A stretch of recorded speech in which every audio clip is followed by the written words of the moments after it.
Hello viewers, welcome to my channel. তো ক্যালকাটা ইউনিভার্সিটির ওয়েবসাইটে অ্যাডমিশন সেকশনে গিয়ে বিএ এলএলবির যে অ্যাডমিশন সেকশন, এখানে তোমরা দেখতে পাবে নতুন কিছু নোটিশ আসেনি, কিন্তু এই আপডেট অ্যাডমিশন শিডিউল এই অপশানটাই যাবে, যেটা ফাইলটা থাকবে ওটা ডাউনলোড করবে। এবার একটা জিনিস বলি, এখন অবধি এখানে যে কটা ডেট অবধি বলা আছে এই কটা এখন অবধি হয়েছে। আর অনেকের মনে এই কোশ্চেনটা থাকবে যে এর পরে কী হবে, বা এর পরে কখন কি জানতে পারবো, বা কলেজ কবে পাবো, বা অ্যাডমিশান কবে হবে, ফিস পেমেন্ট কবে হবে।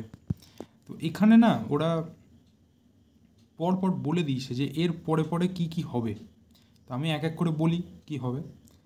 তো ওরা তো একটা ড্রাফট মেরিট লিস্ট দিয়েছে, আর সেটাতে কোনো কারেকশানের ব্যাপার যদি থাকে সেটাও বলে দিয়েছিল। এবার হচ্ছে প্রেফারেন্স লিস্ট, যেটার মাধ্যমে তোমরা মানে কলেজের যে প্রেফারেন্স দিয়েছো সেটার যদি অর্ডার কোনো চেঞ্জ করার দরকার পড়ে তো সেটার জন্য ওরা ডেট বলবে।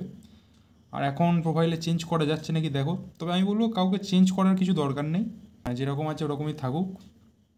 এরপর হচ্ছে ওরা publication of methodology for counselling, selection list and admission ETC process. তো এই যে এরপর কী কী হবে এইটা নিয়ে ওদের একটা পিডিএফ আসবে সেপারেট, তো সেটাতে লেখা থাকবে যে কী কী হবে আর কবে কী হবে। তো সেটাও খুব শীঘ্রই আসবে আশা করি। এরপর তারপরে হবে e counselling and publication of provisional first selection list. প্রতিবার 3টে মতো কাউন্সিলিং হয় আর 2টো মপ আপ রাউন্ড হয়, কিন্তু এবারে আমার মনে হচ্ছে 1টা কি 2টো কাউন্সিলিং খুব বেশি হলে হবে, যেহেতু এবারে স্টুডেন্টও কম আছে আর অনেক লেটও হয়ে গেছে। তো আশা করছি প্রথম আর দ্বিতীয় এই 2টো কাউন্সিলিং হবে, আর তার মধ্যেই হয়তো হয়ে যাবে, যদি এখানে সেকেন্ড কাউন্সিলিংয়ের কথা কিন্তু কিচ্ছু লেখা নেই। এবার e counselling and publication of provisional first selection list, এটা কবে হবে সেটা ওরা ঠিক করবে এবং তারপরে জানিয়ে দেবে। আপলোডিং ডকুমেন্টস, তো ওদের যে ওয়েবসাইট, এই যে তোমাদের যে প্রোফাইলটা রয়েছে, তো এই প্রোফাইলেই ওরা হয়তো বলবে যে ডকুমেন্ট কিছু আপলোড করতে। এবারে আমার যা মনে হয় যে আগের বছরের যে নিয়মটা ছিল যে সিলেকশন লিস্টে নাম এলেই সঙ্গে সঙ্গে অ্যাডমিশন স্লিপ ডাউনলোড করে সেই কলেজে গিয়ে নিজের ডকুমেন্ট আর যে ফিজ সেটা পেমেন্ট করে অ্যাডমিশন হয়ে যেত, কিন্তু এবারে আমার মনে হচ্ছে এই ওয়েবসাইট থেকেই পুরোটা হবে। মানে uploading document, payment of seat booking fee, একটা সিট বুকিং ফি তোমাকে দিতে হবে, যে অ্যাডমিশন ফির যে টোটাল যে অ্যামাউন্টটা সেইটা তার আগে কিছু অ্যাডভান্স হিসেবে সিট বুকিং ফি দিতে হবে, এবং সেটা এই ওয়েবসাইটেই দেওয়া হবে আর কি। তো এরকমও কিছু বলবে। তারপর হচ্ছে payment of residual admission fee in respective institute. তো ওই যে এরপরে বলবে ওরা যে রেসপেক্টিভ যে ইনস্টিটিউট আছে সেখানে অ্যাডমিশন ফিটা দিতে।